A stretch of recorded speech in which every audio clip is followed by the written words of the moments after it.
How's everybody doing today? This is Corey Lee's Boxing, and we are back with another banger. So please smash that like button, you guys, and subscribe. And yeah, man, I want to talk Josh Taylor versus Teofimo Lopez, you guys. It is going down. And it's a major fight, man. It hasn't had a whole lot of media attention, but I feel like it's definitely a fight to watch. It's a fight that I'm going to be looking forward to watching. Both guys, they say that you're only as good as your last fight. Both guys are coming off of split decision wins, with Josh Taylor coming off of that split decision with Catterall, I believe his name is, and Jack Catterall. And so he came off a split decision where some people thought that Jack won. And that's a big I feel like that's big in any fighter's mind, when a lot of fight fans think that the other guy won and you were in your backyard. It raises eye for concern, and then on the other hand, you got Teofimo Lopez, okay, which he also had a split decision win, okay, with Sandor Martin. So it's like, both guys, man, have come off a split decision wins, which it could have went either way, in both fights. So with that being said, and Teofimo Lopez with his mental issues and stuff like that, and his father and stuff like that, they just gotta lock in, man. They have to lock in. I feel like if Teofimo Lopez locks in, I feel like he can win the fight. I'm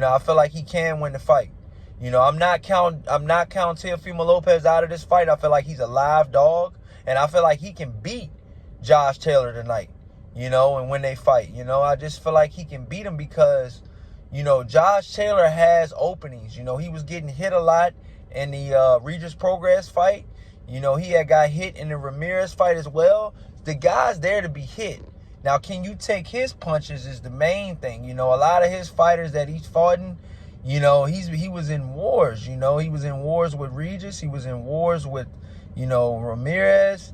He was in a war with Catterall. I mean, how many wars can you take? And you only had 19 fights.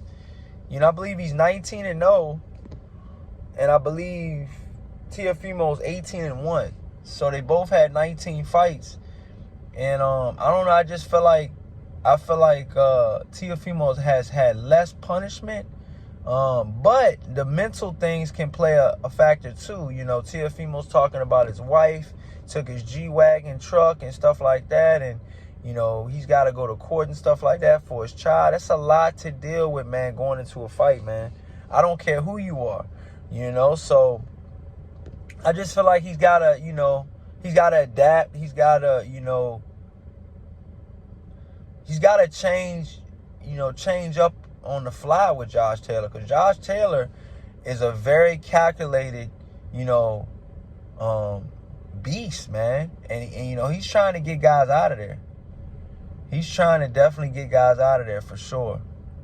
100% he's trying to get guys out of there. So Teofimo Lopez as well. We seen what he did to Richard Comey.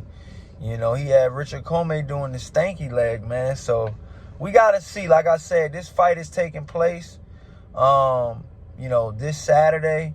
And it's just one of those things, man. I'm leaning towards Josh Taylor, but I could see an upset in Teofimo Lopez. I mean, this is one of those fights where I think if Teofimo Lopez can get his freaking mind right, he can win this fight. But I think it's going to be a close decision. Okay, for Josh Taylor. But I feel like Teofimo Lopez can win this fight too, though, man. He can win this fight, man. He can definitely win this fight. But I got to see. It's a big fight, man. Mentally, too, man, because Teofimo Lopez likes to talk a lot of shit. And he likes to, say what's on his mind, which I respect. But I just want to see, man. I want to see. It's going to say a lot, man. So let me know what you guys think in the comment section. Please smash that like button and subscribe. And until next time, you guys. Peace.